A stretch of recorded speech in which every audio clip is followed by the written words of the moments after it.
Hello ma'am, good day. Ang akong topic today is about social impact of IT on society, which is na-focus sa digital divide, accessibility, and technology for social good. Internet connectivity initiatives.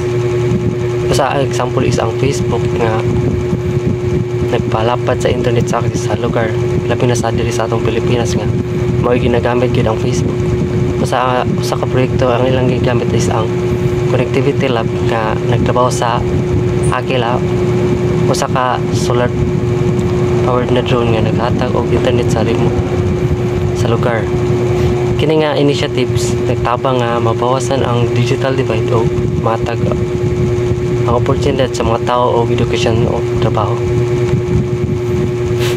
Example number 2 is accessible products and features.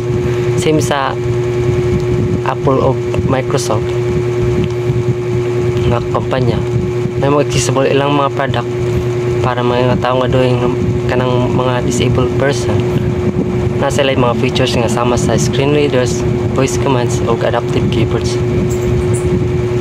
na para nila magamit closed caption subtitles, which is useful siya sa mga sa spoken dialogue, labi na sa mga salida na dili na kailangan og hearing, which is mabasa lang ang dialogue para masabtan kung unsa to yang gisulti, which is leading for user hearing impairments.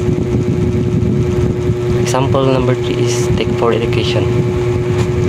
Ang edtech nga companies is isa sa ang Khan Academy nga naghatag og libre nga online education resources.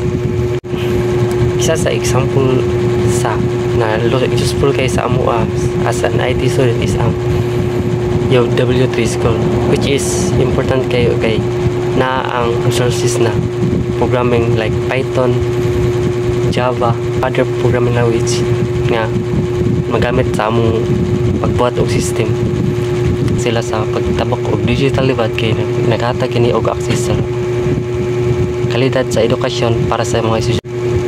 And that's all, ma'am. Thank you.